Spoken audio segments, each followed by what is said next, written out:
acontecendo? Bom, a Melissa acabou de entrar, eu vou chamar ela aqui.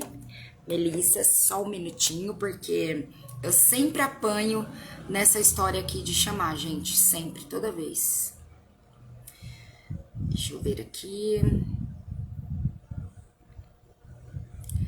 Já tô te chamando. Oi.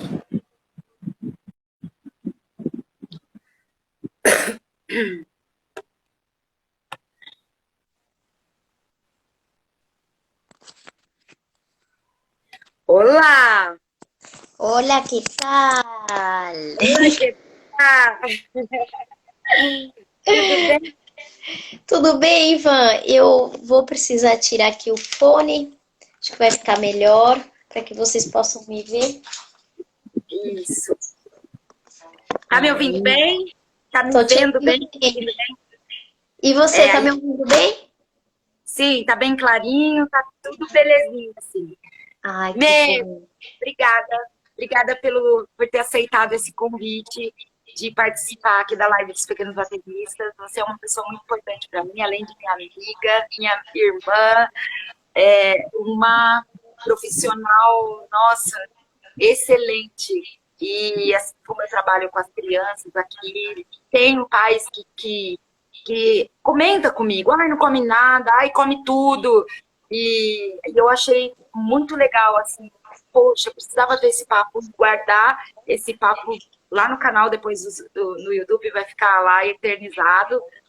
E com todas essas coisas que você tem para passar para a gente, ensinar para os pais.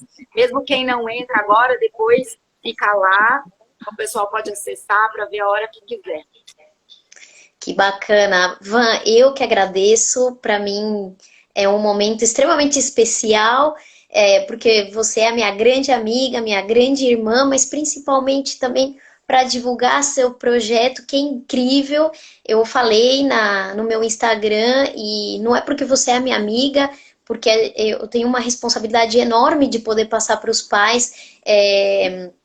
Programas e ações que realmente eu acredite. Então, a gente sabe, quem te conhece, o quanto você é profissional, o quanto você se esforça para dar o melhor para os seus pequenos bateristas. Então, a gente faz questão de poder apoiar projetos como esses, porque, como eu tinha falado no meu Insta, a música tem um papel extremamente importante na infância. A gente consegue trabalhar muitas habilidades no desenvolvimento da criança neurológico, no desenvolvimento emocional. Então, para mim, é um prazer gigantesco estar aqui e poder fazer parte desse projeto maravilhoso.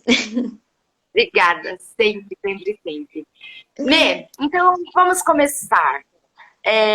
Primeiro eu quero saber quem é a Melissa. Quem é a Melissa Gomes? Da onde ela é? Quem é? Como que você se apresenta? Legal. Bom, meu nome é Melissa e para quem já reparou, é Melissa com S só porque eu sou estrangeira, eu sou argentina.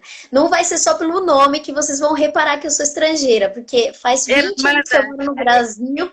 olha aqui, ó, homenagem. Ai, que lindo! Faz 20 anos que eu moro no Brasil, mas ainda tem um pouquinho de sotaque lá no fundo, né, Van? É aquele, como é que você fala? Eu vou lá. É aqui. Ainda tenho, e eu acho que eu nem vou tirar É esses demais. erros, porque fazem parte da minha personalidade, né? É sensacional. Então, eu sou argentina, eu sou nutricionista, eu sou mestre em saúde pública, especialista em nutrição materno-infantil, especialista em nutrição clínica. Eu sempre gostei muito de me vincular à vida acadêmica, então por isso aí as titulações. E eu sempre, desde a minha formação, trabalhei com a saúde materno-infantil, com gestantes, tentantes, as mulheres e os homens que querem ser pais, que querem ser mães e têm dificuldades com a fertilização, e que, inclusive, a alimentação pode ser um tratamento. Com aleitamento materno também trabalho, auxiliando as mães que têm dificuldades, e aí a intervenção eu faço através do manejo de aleitamento materno. Trabalho com a introdução alimentar, todo o acompanhamento da infância, né? Desde que a mãe e o pai querem ser pais, gestação, aleitamento materno, introdução alimentar e depois toda a infância até a adolescência, que podem surgir algumas questões, como dificuldades na alimentação ou doenças relacionadas à alimentação, doenças neurológicas. Então, eu acompanho todo esse desenvolvimento da criança. Ô, me fala uma coisa, nesse momento você está em Piracicaba, é isso? Isso. Eu Aí morei... pode falar. Não, morei muito tempo em Araras, por isso que eu conheço a Van, mas atualmente eu moro em Piracicaba. Certo. E assim, ó, as pessoas, quando elas te procuram, você se intitula nutricionista, certo? Isso, certo. E aí, por exemplo, assim, ó, quando eu tenho um problema, quando eu te procuro, quando é que alguém fala assim, ó, você tem que ir numa nutricionista? Quando é que isso acontece? Legal, boa pergunta, Van. Principalmente porque a profissão do nutricionista materno-infantil é uma profissão que vem crescendo recentemente. Então, antigamente não se falava sobre nutricionista materno-infantil. O que é isso? Então, a gente pode trabalhar em dois caminhos. O primeiro é a prevenção, quando, como eu disse para vocês, os pais querem ser pais e eles querem ter uma alimentação saudável, eles querem potencializar as chances de engravidar. Então, pode ser um caminho, a alimentação. E também pensando que um bebê vai se formar no corpo dessa mulher, quando essa mulher ela se alimenta de uma forma correta, ela favorece a programação metabólica, ela favorece a formação desse bebê. Então, as chances desse bebê ter uma doença metabólica, como diabetes, hipertensão, obesidade, a gente consegue reduzir a chance. Já Claro, desde ali, então a mãe, ela pode ser responsável pelos esses tipos de problema, diabetes e tal, ali na gravidez por causa do que ela come. sim, a mãe e o pai, ambos eles precisam ter uma alimentação saudável, porque o pai também vai trazer uma carga genética. Mas é claro que a gente não pode colocar essa carga tão pesada na mãe, porque a gente está falando de questões genéticas. Às vezes, mesmo com uma alimentação saudável, uma alimentação balanceada, a criança pode ter alguns tipos de doenças. Mas quando a criança cresce em um ambiente favorável, as chances são reduzidas. E os genes são inativados. Eles vão existir, mas eles ficam na forma inativa. Então, o papel da alimentação na gravidez é um papel fundamental e, inclusive, sensacional, pensando que a gente pode evitar uma série de doenças, né? Uhum. E aí, então, voltando à pergunta sobre como te procurar e quando te procurar. A pessoa que te procura, ela já tem isso na consciência. Olha, eu preciso acompanhar a minha gestação. Ela já tem isso na consciência ou precisa ocorrer um evento para ela ir lá e socorro, Melita? Sim, então como eu tinha falado para você, pode ser preventivo, não tem nada acontecendo de errado, então por prevenção, para não surgir algum problema, alguma doença, então a pessoa procura um nutricionista materno-infantil, que pode ser na gestação, pode ser para entender como funciona o aleitamento materno também. Então tem mães que procuram um nutricionista materno-infantil porque querem amamentar, mas não sabem por onde começar, ou para fazer uma introdução alimentar de forma correta e evitar uma série de complicações. Ou então, essa é a parte preventiva, ou então, quando acontece algum desvio. Então, por exemplo, foi no pediatra, fez um exame e tem a glicemia alta. Fez exame e está com colesterol alto. Ou crianças que não crescem. Então, como potencializar esse crescimento? Ou crianças que têm problemas neurológicos. geralmente algumas crianças que têm problemas neurológicos, elas têm disfagia, que é dificuldade de engolir os alimentos sólidos. Então, Certo. precisa de um acompanhamento com um nutricionista. Ou crianças que têm problemas neurológicos, elas têm déficit de crescimento, não ganham muito peso, não crescem em questão de altura. Então, o nutricionista potencializa, então, na alimentação, todo o aporte nutricional para poder crescer. Então, tem duas vias. O preventivo, eu quero fazer a forma certa, vou contratar um coaching em alimentação, um nutricionista, que vai me dar toda o norte para fazer de forma certa. Ou então tem uma doença específica que a gente consegue fazer um tratamento pela alimentação. E é comum as pessoas confundir, por exemplo, as consequências de uma mãe que não procura um profissional como você, quando o exame dá lá todas essas coisas, né? As consequências disso, é comum que ela vá para outras áreas parecidas. Por exemplo, a pediatria não pode resolver esse problema, pode?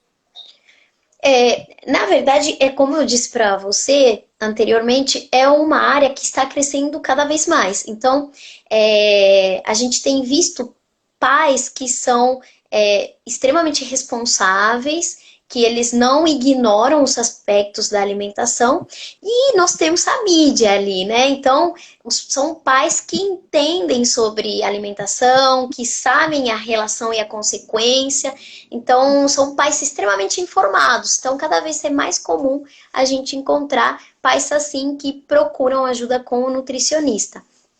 Os pediatras. Onde você atende?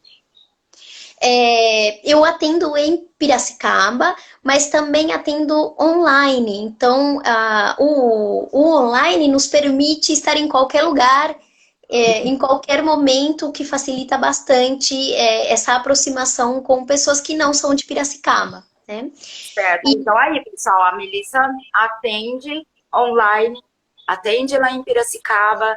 Então, fica aí no final. Também na descrição eu vou deixar tudo certinho para vocês, o Instagram dela, telefone, para vocês entrar em contato com ela, se vocês tiverem com alguma coisa aí, se for de interesse de vocês, porque como eu falei, se for da responsabilidade, né, dos pais de assistir esse papo aí e falar, poxa, tenho isso daí, preciso conversar melhor com ela, né? Van, e só complementando a pergunta que você me disse, nenhum profissional é excluído. A presença do pediatra, ela precisa existir, né? Porque ele vai acompanhar o desenvolvimento da criança em outros aspectos. Então, cada profissional, na verdade, vai agregar e trabalhar em conjunto para que essa criança se desenvolva bem. Então, a gente não pode excluir nenhum tipo de profissional. Todos vocês se ligam, né? Um ao outro. Vamos começar, então, lá do papo de neném e a gente vai avançando as idades. Então, eu tenho uma pergunta para você aqui, ó. Que como deve ser a alimentação adequada para uma criança, em primeiro lugar. Mas eu acho que essa pergunta ainda não. Eu quero saber sobre leite materno, primeiro. Vamos começar pelos nenenzinhos, então. Nenenzinhos não, que tem cavalão aí que toma leite. Vamos falar sobre leite materno. Qual é a diferença do leite materno com o leite, esses outros leites? Eu não manjo muito. Gente, olha, eu sou mãe, mas putz, a Melissa sabe. Você que vai explicar, eu passo a bola para você. A minha pergunta por exemplo, eu não amamentei. Não amamentei porque hoje em dia, a minha cabeça de 17 anos era assim, doía, pacas, empedrou. Então, assim, tipo, ficou uma coisa assim horrível e dolorida. E aí eu falei, não. Sabe? Mas se fosse hoje, com a minha cabeça de hoje, seria diferente. Tem vários meios de fazer, né, as coisas acontecer. para poder amamentar o neném. Mas antes a gente, né, nem tinha, assim, todo esse acesso e tal. Então, o que eu quero dizer, daí, o que aconteceu? A minha filha, ela cresceu sem essa força que o leite materno tem, que eu suponho, você que vai me esclarecer. Ela cresceu sem isso. Qual é a diferença da minha filha ter sido criada com leite da vaca, do cabrito, com a criança que foi lá amamentada, bonitinha? E esse problema ainda existe? Não sei, ainda existe esse problema da mãe falar, desistir de amamentar por causa de dores e tal? Van, qual é a idade da Stephanie? A Stephanie está com 23. 23. Bom, eu antes de responder a sua pergunta, eu queria contextualizar para não causar uma culpa nas mães que vão ouvir agora as consequências de não amamentar. Porque, bom, a gente está falando de 23 anos atrás e eu vou te falar a realidade de hoje que não mudou muita coisa. Qual que é a realidade? Estatisticamente, 60% das mães que saem do hospital conseguem amamentar de forma exclusiva. Só que apenas 9% conseguem amamentar até o 6º mês, como a Organização Mundial da Saúde preconiza. A Organização Mundial da Saúde diz que o ideal é que o bebê fique apenas no peito até o 6º mês. Então a gente está falando que em todo o Brasil só 9% consegue chegar à amamentação exclusiva. E aí as perguntas são por quê? E aí quando você conta esse relato, que é extremamente rico e importante, é essa realidade que a gente vê. São mães que elas acham que amamentar é fácil, né? Porque tem várias políticas falando disso, amamentar é bom, precisa amamentar. E aí a mãe fica com isso na cabeça, sim, a gente tem que amamentar, só que quando chega na prática, fala, putz, tá doendo. E não tá doendo pouco, pra caramba. Eu fiquei mal, assim, a ponto, assim, de ter que benzer, sabe? Tá doendo pra caramba, sangra, machuca. Às vezes a mãe fez uma cesárea, tem a dor da cesárea e tem a dor da amamentação. E não tem nenhum profissional que ampare e sente com ela e veja como que está o peito, por exemplo. Alguém viu o seu peito, Van? E falou, não, peraí, vamos ver o que está acontecendo no seu peito. Deixa eu ver o seu mamilo, deixa eu ver a sua produção de leite. Não mesmo. Né? Inclusive, a psicóloga Integral Joyce entrou aqui na nossa conversa e ela também é consultora em amamentação. Então, ela vai saber falar com todas as linhas que eu tô falando. A gente já trabalhou juntas na Unicamp com o aleitamento materno e a gente tem muitos relatos de mães que falam isso, que não teve apoio. Então, o que falta em relação ao aleitamento materno são profissionais capacitados que, além de dizer precisa amamentar, além de incentivar com as palavras, consigam fazer intervenções na hora da dor, que isso é muito comum. Ter dor, ter uma produção excessiva, ajustar a produção, fazer com que a criança pegue na forma certa para não machucar o peito.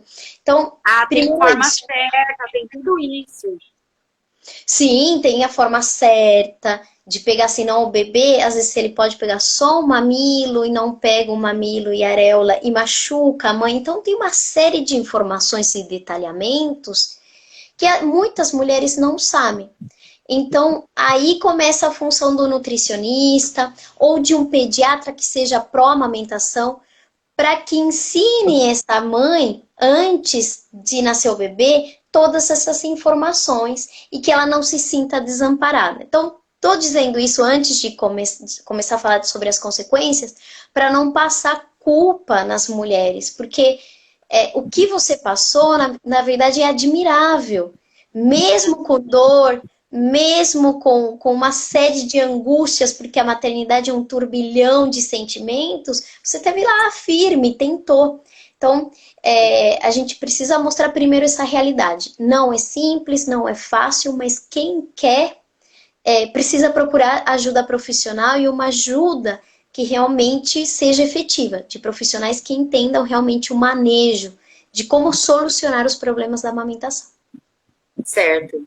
E aí Entendi. as consequências, quais são? A gente está falando que do leite materno é produzido pelo corpo, pela natureza. Então, bioquimicamente, nutricionalmente, tem todos os nutrientes que esse bebê precisa. Vitaminas, minerais, a quantidade de gordura certa, proteína, água. Então, eu não preciso me preocupar com as questões nutricionais. A Certo. fórmula infantil, ela vai ter um excesso de nutrientes, porque a indústria farmacêutica, ela pensa, bom, vamos colocar mais para não faltar.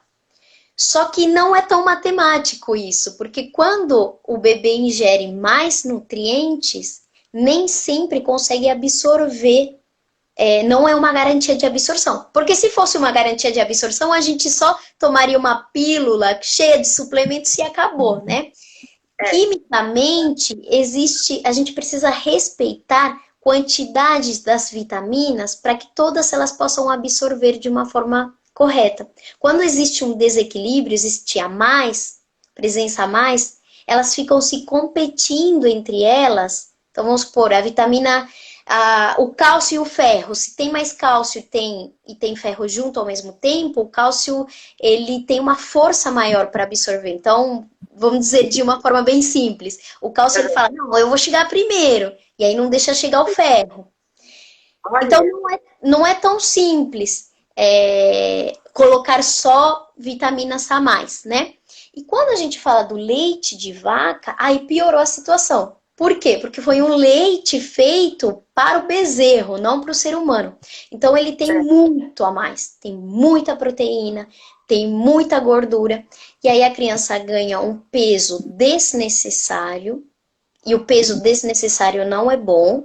A gente gosta de ver a criança bochechuda, cheia de gordurinhas. É gostoso. Mas se essa criança tem uma probabilidade de ser gordinha na fase adulta muito maior do que aquela que cresceu numa forma correta. E quando a gente está falando de proteína do leite de vaca, é uma proteína muito grande. E o bebezinho, ele tem estômago muito pequenininho, o intestino ainda muito imaturo. E uma proteína tão grande, ele vai entender que não é uma proteína. Ele entende que é um antígeno, que é um corpo estranho. E os anticorpos começam a combater essa proteína e ele pode desenvolver alergia. E esses sinais são muito lentos. E aí, essa alergia, ela pode estar se manifestando, os pais não percebem. E são casos de crianças que vão no hospital com pneumonia, com situações graves de respiração e tem o risco de ir para óbito, de perder a vida. Então, quando a gente fala de leite de vaca, tem que tomar muito cuidado. É só depois de 1 ano. Entendi. Muito claro. Então agora sim, vamos seguir aqui. E como deve ser a alimentação adequada para uma criança? Agora eu estou falando assim, já começou a papazinho, já saiu do leite. Esse é um ponto chave. Começar da forma certa é um ponto chave para que depois a criança não tenha nenhum tipo de dificuldade. Porque na introdução alimentar, que é quando a criança começa a comer pela primeira vez, ela vai aprender a mastigar, ela vai aprender a interagir com os alimentos e ela vai começar a desenvolver uma série de capacidades de motricidade fina, pegar o alimento com a mão, levar na boca, pensar o quanto que ela precisa levar para não engasgar. Então, são muitas habilidades que, inclusive, eu fiquei pensando, com o seu projeto, é incrível, porque uma criança que ela tem a capacidade motora de tocar um instrumento, com certeza, com toda certeza, ela tem essa capacidade da motricidade para se alimentar, né? Então, no mínimo, essa criança ela já começou a se virar, mandar para dentro logo cedo.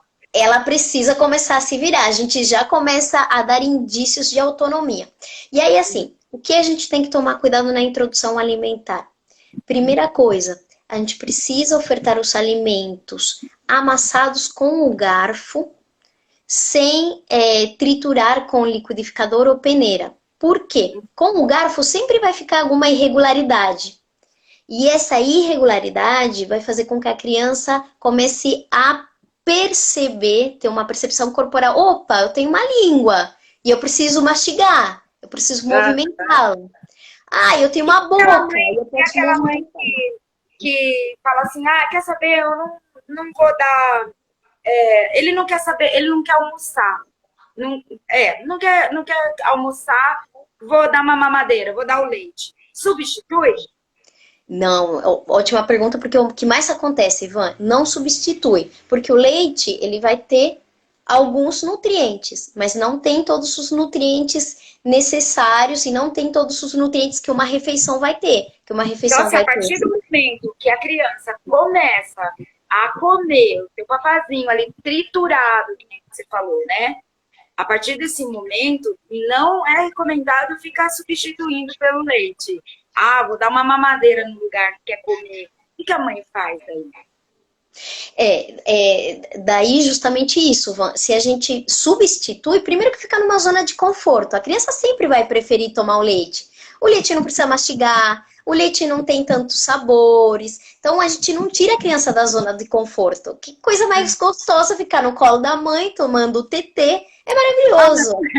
Até a gente quer ficar nessa posição. Então, a gente precisa tirar a criança da zona de conforto. Então, primeira coisa é colocar horários, colocar uma rotina. A criança é muito de rotina.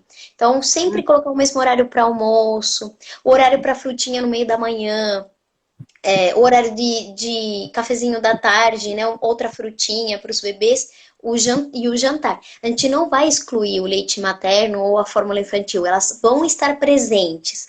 Mas a gente não pode fazer essa substituição, primeiro porque a criança se acostuma. A gente também ensina a criança que um choro, uma birrinha, tem efeito, ela obtém o que ela quer, que é o leite, e aí ela não come.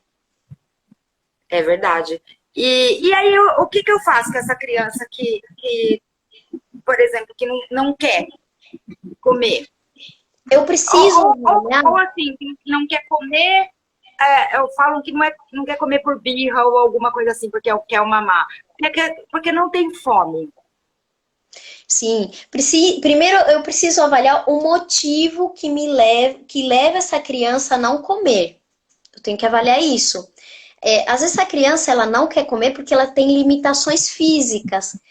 A gente às vezes sempre acha, ela não quer comer porque tem preguiça, ou ela é danada, mas não é. Às vezes ela tem uma dificuldade com a mastigação, é uma criança que não tem músculos que favorecem, tem músculos muito flácidos, porque não amamentou, porque comeu papinha liquidificada, e aí a gente vai tentar dar uma comida sólida aí para os maiores, a partir de 1 ano, e não tem força. Então é uma criança que talvez precise de um profissional, de um fonoaudiólogo, para poder fortalecer esses músculos. Pode ser isso. Pode ser rotina. Às vezes é uma criança que acorda tarde, aí já toma leite, e aí depois não quer almoçar, fica aquele efeito dominó, uma bagunça, a gente arruma a rotina e tá tudo certo. Pode ser aspectos comportamentais, às vezes a criança se sente muito pressionada, sabe aquelas famílias que falam, come filho, come mais um pouquinho, você tá magrinho, tem que comer. A criança começa a se pressionar e a se rotular, eu não sou capaz. Então, a gente precisa evitar esse tipo de imposição. Existe falta de fome também? Não ter fome? Simplesmente fome. E às vezes pode existir essa falta de fome, mas quase sempre está relacionada à rotina. Entendi. Porque imagina, Van, você acorda meio-dia, vamos supor. A criança acordou meio-dia porque vai deitar tarde. Acordou meio-dia. Que fome que essa criança vai ter para comer? Tem fome. E aí os pais, eles relacionam, não tem fome. Ok. Aí ela vai ter fome lá para as 3. Aí come um monte de coisa. Bolacha, leite, tudo de gostoso aí que a criança gosta. Que fome ela vai ter no jantar? Não vai ter fome. Então, a maioria das vezes, essa falta de fome é por não ter uma rotina estabelecida, né? Uma organização. Sim, então a falta, né, é muito difícil falar assim, ah, esse menino não tem fome, ele não come, não come, é muito difícil isso. Sempre tem alguma coisa aí por trás, é isso.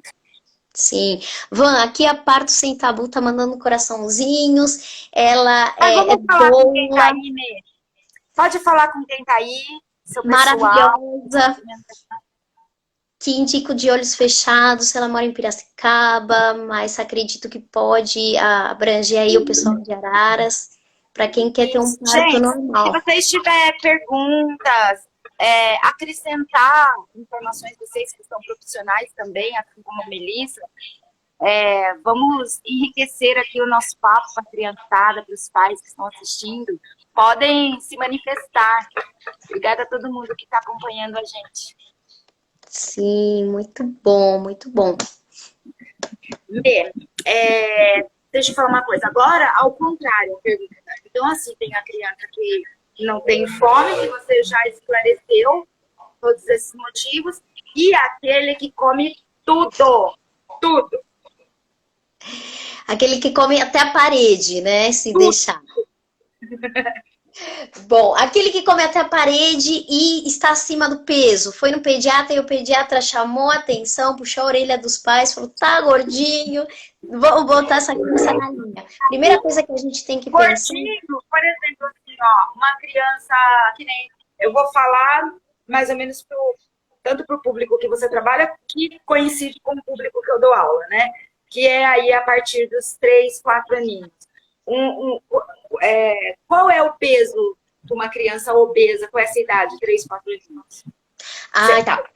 Tem esse número ou não? Não, por quê? Quem me conhece sabe que eu sou pequena, sou super pequena. Então imaginem um futuro filho meu, vai ser um toquinho. Eu não posso comparar com um filho, por exemplo, de pais de 1,80 m, que é aquele filho grandão. Então eu não posso ter um peso médio. Mas aí como que a gente avalia? Com certeza, os papais, as mamães que estão nos assistindo sabem que o pediatra vai lá e faz uma curva de crescimento. E ele avalia, dentro dessa curvinha de crescimento que está na caderneta da criança, o peso e a altura da criança. E ele vai se basear através do próprio peso e altura dessa criança. Então, eu não tenho uma tabela, porque aquele toquinho vai ter um peso diferente daquele grandão, né? Sim. E o importante é que o ganho seja crescente, tá? Em ambos casos. Então, certo. A gente não tem uma tabela, a gente precisa fazer esse acompanhamento com o pediatra ou com o nutricionista infantil, que vai mostrar a tabelinha e vai explicar como que funciona a nossa avaliação. E aí, daí você é um diagnóstico que fala a palavra? Você diagnostica, sim, tá fora do peso. É isso? Exatamente. Nessa curva de crescimento, que é uma ferramenta para avaliar o estado nutricional, para ver se a criança está acima do peso, se tem uma altura correta para a idade ou não, nessa ferramenta a gente já vai saber. E vamos supor que quem está nos assistindo já recebeu esse diagnóstico, já recebeu essa chamada de atenção, seu filho está acima do peso, ele tem sobrepeso, tem obesidade. Primeira coisa que a gente tem que pensar é que se a criança não for adolescente, a gente precisa manter o peso. A criança não precisa perder peso igual nós adultos, que, estou acima do peso, vou perder. Por que a criança não precisa perder peso? Porque ela está crescendo. Então, se eu conseguir manter o peso e deixar que ela cresça, uma hora esse peso vai se manter, vai ser adequado para essa altura. Agora, se eu faço com que a criança perca peso, o nosso corpo é muito inteligente. O metabolismo vai entender assim, opa, essa criança não está comendo. Então, vou diminuir meu metabolismo, vou baixar minha bola, porque senão eu vou explorar a criança. Essa criança... Entendi. Vai o quê? O metabolismo começa a diminuir a velocidade porque ele não entende que os pais estão fazendo uma estratégia para a criança perder peso. Ele entende que essa criança está passando por uma situação de perigo. Como é que o nosso corpo entende que ou você está perdendo peso, está emagrecendo porque você quer ou porque você está no meio da selva sem acesso à alimentação? O metabolismo Entendi. não consegue enxergar isso. Então, Genial. o que ele faz? Ele reduz a velocidade, porque ele fala, opa, tá acontecendo alguma coisa errada. Então, por isso a gente não induz a criança a perder peso, tem que manter. Se na outra consulta com o pediatra ou com o nutricionista materno-infantil ele pegou e manteve o peso, a gente vai falar, opa, que legal, manteve o peso, cresceu. É isso que a gente quer. Então, assim, não é correto fazer uma dieta numa criança? Sim. O que que a gente vai... Na verdade, não é dieta. A gente vai fazer uma reeducação alimentar. O que seria uma reeducação alimentar? O nutricionista vai pegar, vai olhar o que esses pais estão falhando. O que essa criança está fazendo que está engordando muito. E aí a gente vai detectar essas falhas e tornar essas falhas em melhorias. Entendi. Tá? Então, geralmente o que acontece aí para quem está nos assistindo? São crianças, às vezes, que têm muita ansiedade. Então, elas comem muito rápido. Come uma pratada de adulto em 5 minutos. Comer rápido é ruim, comer rápido é ruim. É péssimo, porque quando a gente come rápido, a gente não dá tempo, alguns hormônios que nos fazem sentir saciados, então a gente não dá tempo a esse hormônio chegar no sistema nervoso central e falar, você está saciado. Então, criança que come muito rápido vai comer uma quantidade muito maior, porque ela não dá o tempo para chegar, para processar e falar, estou saciado. Tanto é que a criança que come muito rápido... Estou aprendendo muito, é muito interessante esse papo, muito.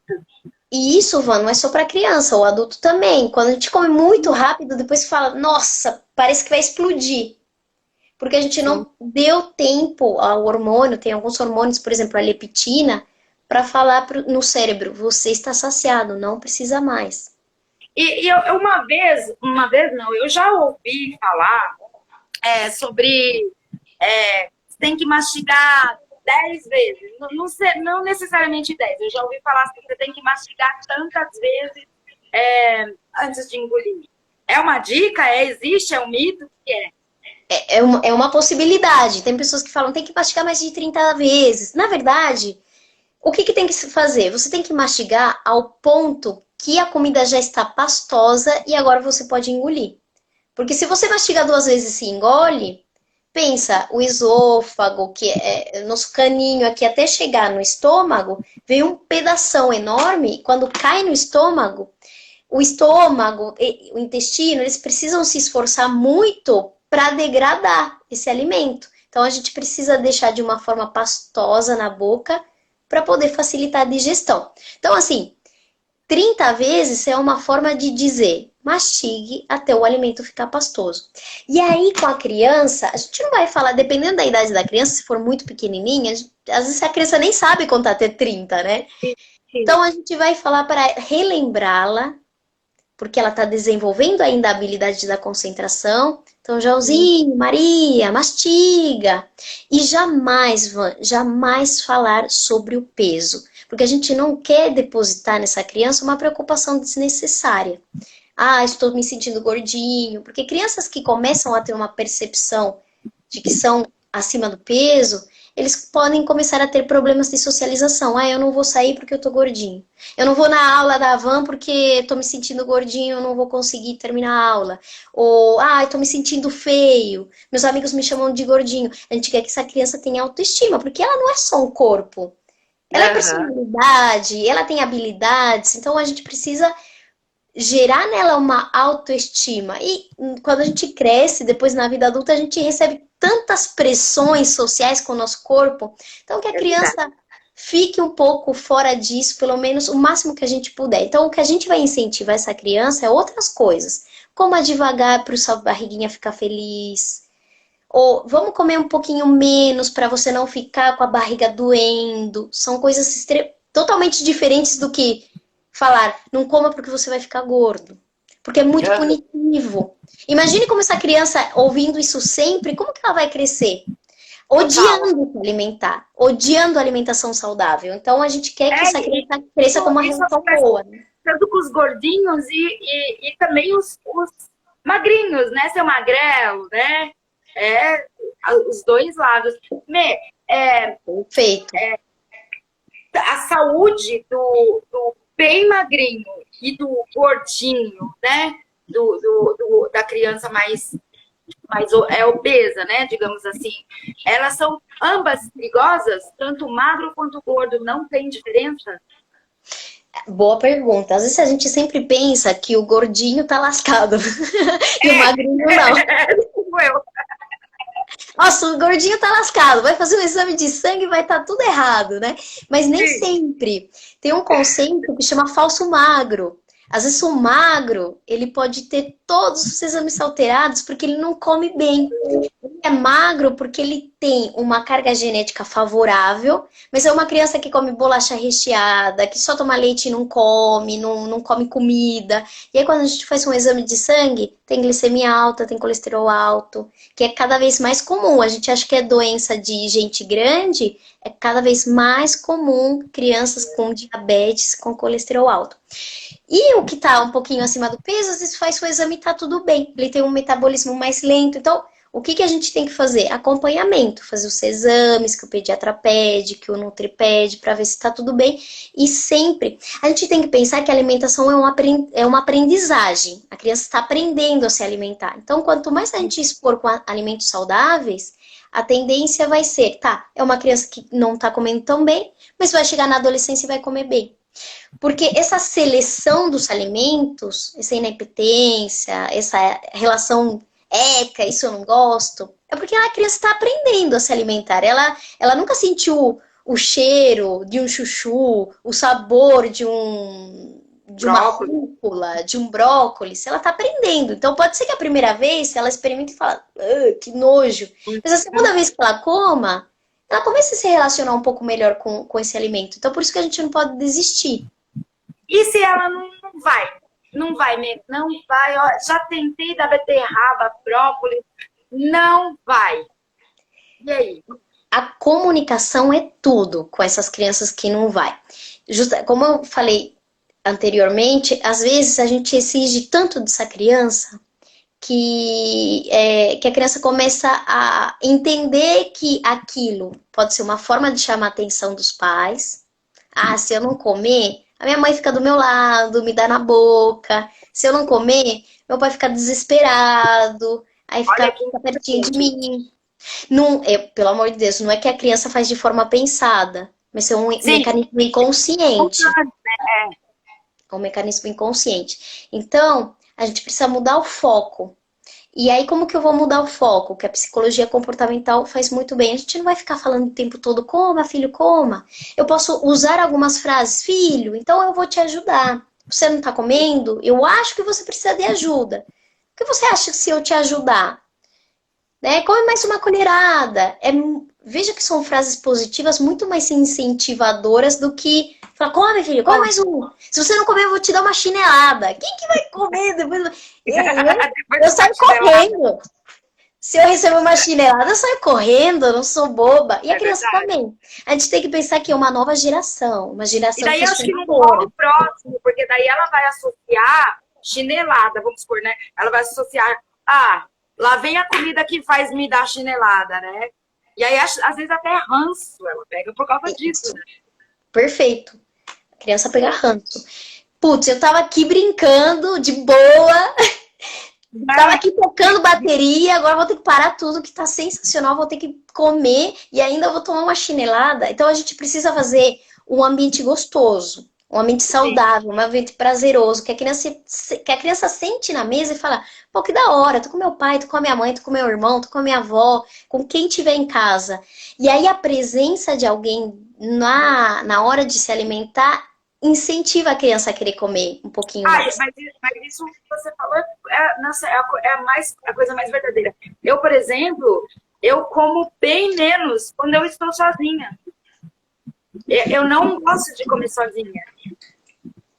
Sim. Outra coisa, Van, tem muita criança que fica na frente da TV, na frente do celular para poder comer. É a pior coisa, porque a criança presta atenção na galinha pintadinha, no patati patatá e não presta atenção na comida. Aí vai na escola, que na escola não tem celular, não tem tablet, não tem nada, ela olha para aquela comida e ela fala, meu Deus, eu não quero comer isso. Às vezes ela não é nem consciente que ela come aquilo em casa, então por isso não é bom celular, tablet, todas essas coisas, porque bloqueiam as sensações. Tem que ter o espacinho dele ali na mesa, reservadinho para comer, né? Sem outras distrações, é isso? Sem outras distrações, porque a alimentação não é só sabor, a alimentação é textura. Então, por exemplo, a textura de um purê é diferente do que a textura de um frango desfiado. E a criança é como se fosse um carro 0 km. Ela vai começar a sentir essas sensações quando ela está se alimentando. Então, para nós, adultos, isso já não é mais uma novidade. A gente não fica com nojo dessas texturas, mas a criança fica. Então, tem muita criança que às vezes não quer comer porque tem nojo dessas texturas. E como que eu vou tirar esse nojo? Explorando. Fazendo com que a criança coma, fazendo com que a criança pegue os alimentos com as mãos para perder esse nojo. Ou fazendo uma receita de um bolo, deixando a criança descalça, porque todas as sensações que ela vai sentir vão melhorar essa intensidade que vem essa sensação, né? Então, por exemplo, tem criança que odeia pegar uma banana com a mão e consequentemente, não come a banana porque ela é mais melequenta. E ela fica, que nojo, então nem vou comer. Se tá me dando nojo na mão, imagina na boca. Sim. Então, a gente precisa fazer com que essa criança explore o máximo de sensações possíveis. Legal. Omê, os pais que chegam no filho, e agora, do lado obeso, chega lá e fala assim, ó, a partir de agora, como você tá gordinho, você só vai comer salada. Começa lá a fazer dieta por conta própria, como se fosse a dieta do adulto. É igual chegar numa criança e colocar, né? Falaram, por exemplo, se eu quiser emagrecer, eu tenho que comer saladas, comer proteínas, né? Tirar os carboidratos. Eu posso fazer isso com uma criança porque eu acho que ele tá gordinho e eu vou lá e vou tirar tudo dele e socar salada nele. Posso? Não, porque a gente tem que lembrar que a criança, o adolescente, ele está crescendo, e até mesmo o adulto. Nós temos todos os macro e micronutrientes que consumir de uma forma adequada, porque todos são necessários. Então, por exemplo, num prato de uma criança, o que eu vou pôr num prato de uma criança? Eu preciso pôr uma porção de carboidrato que vai dar energia para poder brincar, correr, pular, fazer essa atividade, ficar concentrado na aula da van. Esse carboidrato pode ser um macarrão, um arroz, uma batata, uma mandioca, um inhame, mas eu tenho que escolher um. Porque se eu escolher arroz e batata, aí tem um excesso de carboidrato. Mas eu preciso pôr no prato. Porque se eu não colocar, vai faltar energia nessa criança. Aí são crianças que ficam com dor de cabeça, ficam cansadinhos. Aí depois, que mais eu vou colocar no prato? Proteína. Proteína vegetal e animal. Então, proteína vegetal, um feijão. Outro dia eu posso colocar o feijão preto, o feijão carioca. Outro dia ervilha, lentilha, grão de bico. E uma porção de carne. Carne, frango, porco, peixe. Ah, são famílias vegetarianas. Então, no lugar da carne, vai colocar uma outra porção de proteína vegetal. Então, vai aumentar a quantidade de feijão. Pode ser ovo também. E aí, sim, a salada. A salada pode ser crua, pode ser refogada. E cuidado... Então, eu não posso pegar e tirar as coisas e falar, agora você só vai comer, né, salada. Não, porque a salada só tem vitaminas. Mas cadê a proteína? Cadê o carboidrato? Essa criança pode ter um déficit, pode crescer menos. Né? Então, eu tenho que montar de uma forma correta, né? Numa proporção correta. E às vezes a criança come super bem, mas a falha está na quantidade. A gente precisa lembrar que o estômago da criança é um estômago menor que o do adulto. Então, dependendo da idade, a porção tem que ser menor. E já a mesma pergunta para para os magrinhos. Vou encher o prato dele de carne, de arroz, porque esse moleque tem que engordar. Mesma coisa. Bom, com os magrinhos, quando a gente enche o prato de comida, tem que tomar cuidado porque vamos imaginar que você tem alguma dificuldade. Ah, eu tenho dificuldade de ir para academia, odeio ir para academia. Se você não falar que você vai para academia de segunda a sexta, a probabilidade de você dar a mancada e não ir é enorme. E a mesma coisa a criança. Uma criança que não come, você vai encher o prato de comida, ela vai olhar e ela vai falar assim, meu, eu não quero. Eu nem vou começar, eu nem vou tentar, porque imagine esse pratão de comida. Então tem que tomar muito cuidado com a quantidade. Vamos pensar o seguinte, uma criança que não come nada, agora ela tá comendo um pouquinho mais, muito bom. Sensacional, era uma criança que não queria chegar nem perto daquele alimento, por exemplo, do brócolis. Não queria nem chegar perto da carne. Então, avaliar essas progressões são extremamente importantes. Eu entendo que às vezes os pais estão cansados, ou os pais não conseguem enxergar. Às vezes os pais, eles acham que a criança um dia vai acordar e vai comer tudo. Não é, isso acontece progressivamente. Aquela criança que não queria comer, teve um dia que foi lá e experimentou. Vamos se elogiar. E aí, reforço positivo. Parabéns, filho, você comeu. Nós estamos muito felizes. Você foi corajoso. Coloque bastante adjetivos para ele ficar animado, né? Sim. Até a gente quando é adulto, né? Por exemplo, Super um funciona, eu ia casal. falar. Super. Teu companheiro, tua companheira fica falando, ah, você, sei lá, você não me elogia.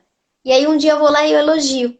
Se o meu companheiro, a minha companheira não falar, putz, obrigado, eu gostei do que você disse, você fala, ah, ninguém me notou, não vou fazer mais. E a mesma coisa a criança, a gente precisa reforçar positivamente o que ela faz bem. É do ser humano, é verdade. Existem industrializados do bem? Ai, legal. Bom, industrializados. Criança adora um industrializado, uma bolacha recheada. O que é industrializado? Eu sou completamente ignorante aqui. Isso. Um alimento industrializado é feito pela indústria. Então, a gente precisa tomar um pouco de cuidado porque tem uma série de alimentos industrializados que as crianças amam e que comem todos os dias que não faz bem para a saúde. Então, bolacha recheada, achocolatado pronto, que tem muito açúcar.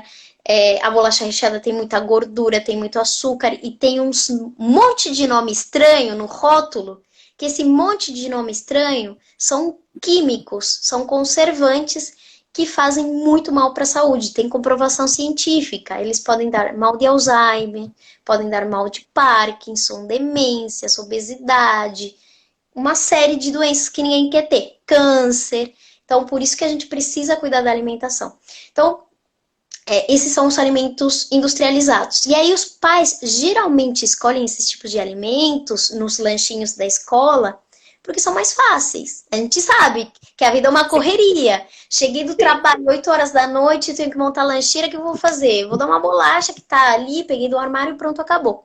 Só que tem algumas marcas que elas não têm tantos aditivos, tantos conservantes, que elas não têm tanto açúcar, tanta gordura. Por isso a importância de ler os rótulos. Leia o rótulo.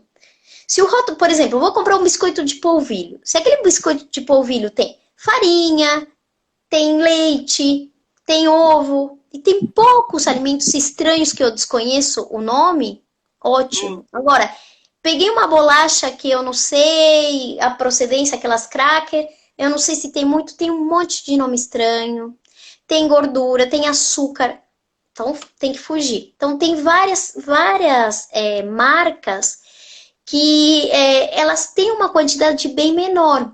E isso vale também para molho de tomate. Tem molho de tomate industrializado que é super legal, tem molho de tomate que tem até açúcar. Olha só.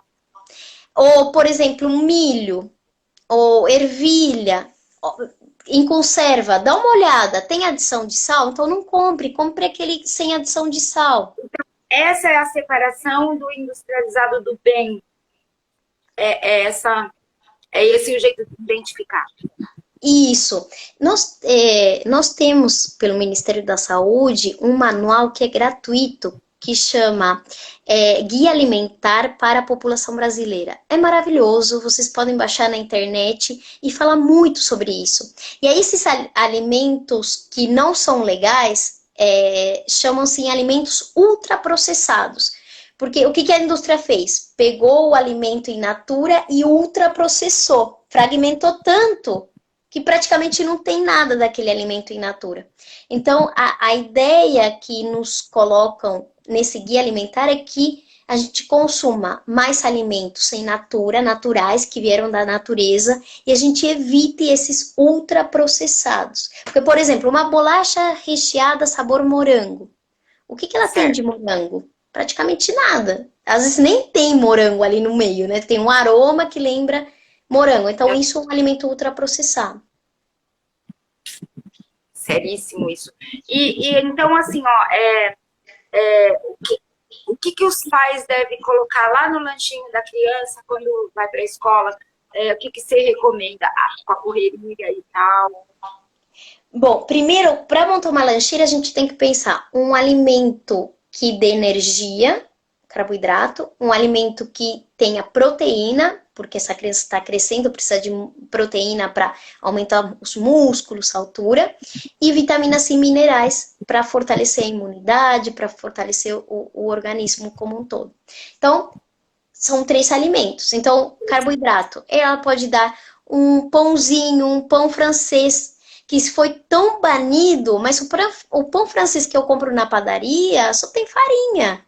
Não tem nenhum alimento químico, não tem nenhum conservante. Tanto é que se a gente deixar 1, 2 dias, já vai ficar duro. Então, esse é o sinal que não tem conservante. Então, pode ser um pãozinho com requeijão que tem proteína, pode ser um iogurte, se na escola tem refrigeração, com frutinhas.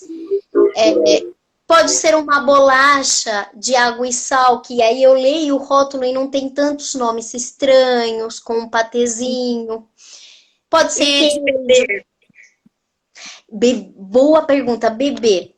É muito melhor que a criança tome água do que ela tome um suco de caixinha, que tem muito açúcar e não tem nutriente nenhum, só vai estragar o corpo. Então é melhor que ela tome água ou que ela tome um suco natural. Às vezes os pais perguntam assim, mas se eu vou fazer o suco natural e vai perder vitaminas. Mas é muito melhor do que ela consumir um suco industrializado.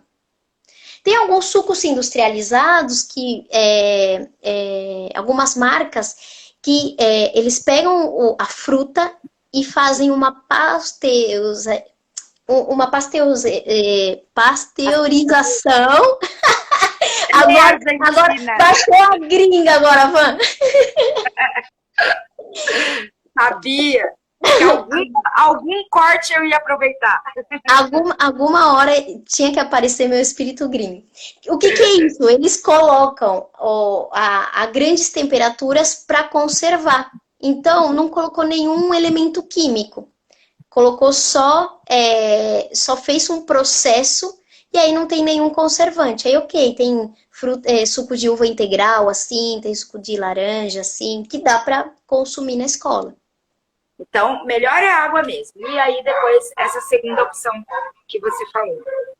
Então, uma fruta, uma proteína, que pode ser queijo, iogurte, ou um leite com uma vitamina, e um carboidrato. Pode ser um pão, pode ser um biscoitinho, um biscoito de polvilho, pode ser um bolo feito em casa. O bolo feito em casa, a gente sabe os ingredientes que tem. Aqueles bolinhos prontos que vem no pacotinho, tem um monte de conservante, um monte de aditivo. Mê, pode se relacionar, eu tenho quase certeza, mas quero que você explique melhor. Pode se relacionar uma criança que os pais falam, é tão preguiçoso, não faz nada, anda cansado. Isso pode se relacionar à alimentação, seja ela em excesso ou não. Mas isso que o corpo faz, em que a criança se sinta preguiçosa, cansada, também tem a ver com a alimentação. E o que fazer daí? Sim, um dos sinais da anemia, que é a falta de ferro, é o cansaço, é o sono, é a preguiça. Então, crianças que não comem tão bem, ou crianças que comem muito, mas não comem os alimentos adequados, elas podem ter esses sinais. Então tem que prestar bastante atenção. É uma criança que só dorme na escola, então cuidado. É uma criança que não quer brincar, muito, muito pálida, o fundo do olho pálido, então pode ser um sinal de deficiência de ferro. Unhas quebradiças, cabelo quebradiço, unha com manchinha, então cuidado. Uhum, então, tudo isso tem a ver. Quando, às vezes eu vejo um aluno chega aqui, nossa, bem diferente do normal, assim, não vai, não quer tocar, eu sinto, assim, eu vejo, tá super cansadinho, assim. Então tem a ver com o que ele comeu. Sim, pode ter a ver com o que ele comeu. Ou ficou muito tempo sem comer, foi para a escola direto para a aula. Às vezes vale a pena trazer um lanchinho, come rapidinho um lanchinho rápido, prático, para depois ir para a aula. Pode Uhum. ser sim. Chocolate, é péssimo o chocolate? Bom, essas tentações, essas coisas gostosas, a gente precisa criar uma relação natural com a alimentação, né? Então, a gente não vai proibir a criança de comer um chocolate, de chupar um pirulito, um sorvete. Mas o importante é que a gente enxergue a semana, como foi a alimentação durante a semana. E a gente observe que 90% foram alimentos in natura. Foi carne, foi arroz, foi feijão, foi ovo, foi salada, muita fruta. E aí, no sábado, chupou um sorvete. Qual vai ser o impacto disso se a semana foi incrível? Não vai ter impacto nenhum. Então, a gente precisa ensinar a criança isso. Ter essa relação normal. Por quê? Senão a criança cresce um adulto que às vezes chupou uma balinha e se sente culpado. Comeu chocolate e se sente culpado. Não precisa se sentir culpado se a sua semana foi legal. Agora, ensinar a criança a comer todo dia chocolate, ensinar a tomar todo dia um sorvete, a gente está ensinando que tudo bem, que a gente pode comer todo dia. E, na verdade, a gente precisa ter um equilíbrio disso. Colocar uma relação natural, sem punição, mas também numa coisa tão permissiva.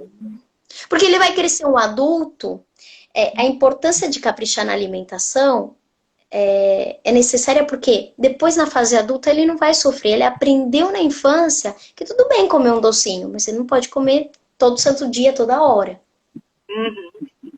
Bê, estamos aqui já aproximando 1 hora de live. Como passou rápido, porque o papo é super bom. Eu queria que você acrescentasse algum assunto que você ainda acha também importante, que não foi dito aqui. Bom, isso, em primeiro lugar. Diga. Bom, o que eu queria fechar com a seguinte mensagem. Às vezes os pais acham que comer saudável é caro. Porque às vezes vê na mídia, vê uma influencer falando de um suplemento, ou falando de uma marca muito cara. E comer saudável, às vezes é muito mais barato do que a gente pensa. O que a gente precisa é sempre ter em mente que a gente precisa comer alimentos naturais, alimentos que vêm da natureza. Então, comer verduras, comer frutas, o arroz, feijão, ovo, salada, que muitas pessoas desmerecem, é um prato incrível, um prato brasileiro, que a gente valoriza a cultura brasileira. Você ama, né, Van? Arroz, feijão, ovo, eu lembro de você. Sim, eu amo ovo. Nossa, eu amo ovo. Gente, eu troco o ovo pela carne. Você tem uma ideia. Eu, como estrangeira, eu acho incrível porque valoriza a cultura brasileira. A combinação do arroz e feijão é perfeita em questão de carboidrato, proteína. E é o que é acessível, é do povo. Então, a gente não precisa de coisas muito difíceis para comer saudável. O que a gente precisa é dar prioridade, se organizar para poder cozinhar. E são coisas acessíveis, porque assim, se você for ver o preço de várias coisas por aí, né, tá tudo igual, né, tá acessível. Né? Sim, o que eu quero dizer, você não precisa de um pote de colágeno, você não precisa de um pote de whey protein, você precisa comer alimentos sem natura.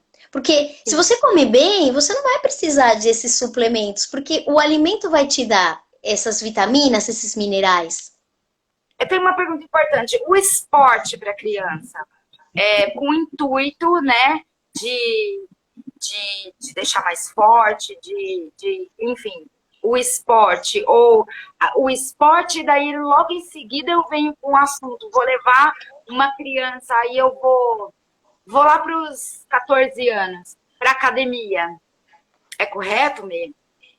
É bem legal introduzir a criança à atividade física, porque o ser humano foi feito para se movimentar, não foi feito para ficar sentadinho aqui Não, no não? computador, assistindo a live, né? Não foi feito para ficar o tempo todo assim. A gente precisa se movimentar. E como as tecnologias facilitaram muito essa questão de locomoção, de atividade física, a gente precisa inserir uma atividade física para poder ter esse gasto energético necessário, porque senão os músculos começam a atrofiar, a gente começa a ter, infelizmente, dificilmente alguém vai comer 100% bem, a gente come um monte de guloseima, fast food, e isso vai impactar. A atividade física põe aí na balança um equilíbrio para esses momentos de refeição livre, então é bem importante para a criança. A criança que faz atividade física é uma criança que tem ela tem mais percepção corporal, é uma criança que tem um desenvolvimento motor muito melhor do que uma criança que não pratica esporte. E aí são crianças que na escola a gente vê, são mais concentradas, têm mais atenção, têm melhor rendimento na aprendizagem. Não são crianças, parece bobagem, mas a percepção corporal, você precisa saber, você precisa entender o seu corpo para não cair. Então, criança que não pratica esporte, que fica muito tempo no apartamento, não se mexe, não vai para o parque, não pula, não vai para o tanque de areia, são crianças que caem muito porque não se percebem. São aquelas crianças que começam a correr pela cabeça em vez de começar a correr pelos pés. Né? E quando vai, pá, caiu. Então é muito importante. As crianças desengonçadas, né? Isso, exatamente.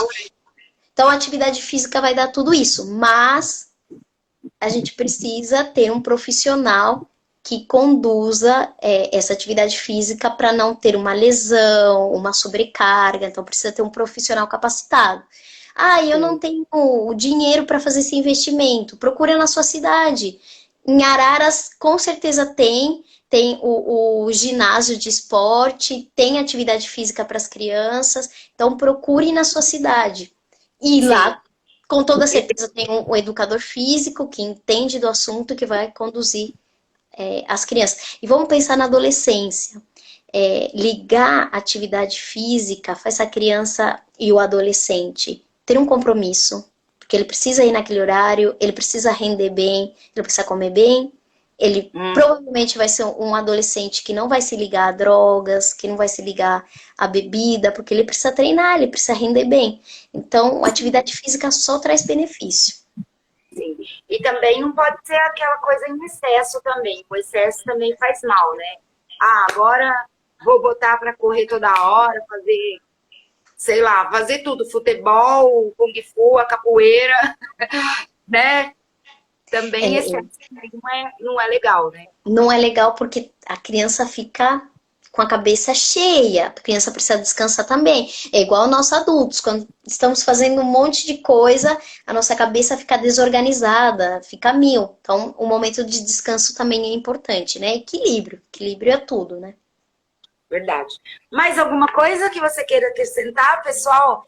Que tá aqui, todo mundo, obrigada, Cibele, Aline, Marcos, Clarice, Instituto São Rafael, Câmara Vasconcelos, Rodrigo Lima, Sandra, Jorge Freitas, Barroso, Cirlei, Eduardo Piscieri, Louise.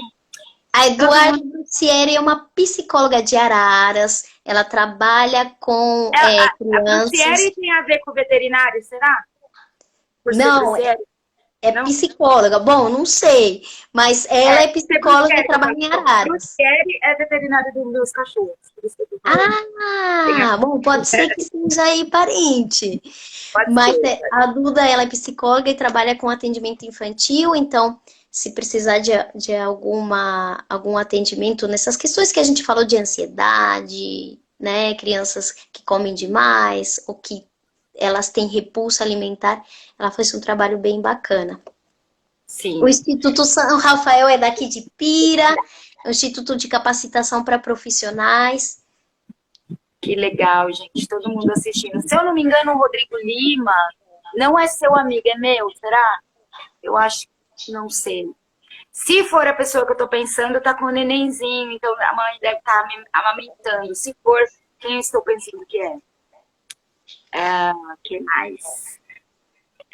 Eu acho que é isso. Serlei lá de Pirassununga, é minha prima. Acho que você lembra dela, Sim, eu lembro. Eu né? lembro. Obrigada, Si, pela força. É isso, então. Tem certeza? Não tá esquecendo de nada? Não quer falar mais nada? É tanta coisa que, na verdade, a É gente ia muita ficar aqui o dia coisa, inteiro, né? Mas muita coisa. eu quero deixar aqui o meu contato, qualquer pessoa que não ficou à vontade de escrever a dúvida e quiser mandar no particular, quiser compartilhar alguma inquietação, alguma questão que está passando, fico à total disposição. E foi um prazer enorme estar aqui, Ivan. Que delícia, que gostoso poder Nossa, compartilhar passou. esse Eu, conhecimento. eu tô, eu tô meio. Por mim, a gente falava de mais coisas, eu tô cheia de dúvidas ainda. Mas o Instagram derruba a gente daqui a pouco. Aí a gente Sim. perde o papo. E eu acho que seria legal a gente fazer um novo tema, uma próxima vez aí falar de adolescentes. A gente falou mais dos pititico aqui, né? Falar da galera aí de 15, 16 anos também, né? Que daí acho que aguenta um pouco mais, né? Essa carga. Embora também, estou falando isso, mas você é especializada no infantil, né, Mê? No infantil, isso, na saúde materno-infantil. Mas a gente pode falar sobre adolescentes também, com toda certeza. Você tem um público adolescente e que é uma idade que eles começam a ter a autonomia, a escolha dos próprios alimentos e seria bacana que eles possam saber o que eles devem comer, né? Seria bem legal. Uma nova oportunidade a gente se falar novamente. Então, Mê, da minha parte, eu só tenho a agradecer. Obrigada. Obrigada por me dar essa honra de, de que você compartilhe esses conhecimentos tão riquíssimos que eu sei que você estudou muito, muito, muito. Uma luta de ter que largar a família em outro país para fazer tudo isso que você faz como eu disse no começo, com excelência. E Obrigada. você faz parte Muito orgulho disso, de né, você. Van? Você fez parte disso, né, Van? Quantas vezes me viu nos meus dilemas, chorando, que ia deixar a família? Eu presenciei muitos momentos dessa sua luta aí de ter que estudar e não poder sair porque tinha que fazer um monte de trabalho, né? Enquanto os outros estavam bebendo, você estava lá engolindo livro e hoje está aí, mestra, né? Muito orgulho, assim, eu sou suspeita, né, de falar, né? Eu sou suspeita, porque parece puxa-saquismo, né, mas não é isso que eu quero para minha filha, é isso que eu desejo para os meus alunos, que eu tanto amo, que se espelhe aí numa pessoa que batalhou pra caramba para ter todo esse conhecimento, e eu aposto que não parou por aí, tá buscando mais, que não. Ah, a gente não para, né? Essa mente aqui.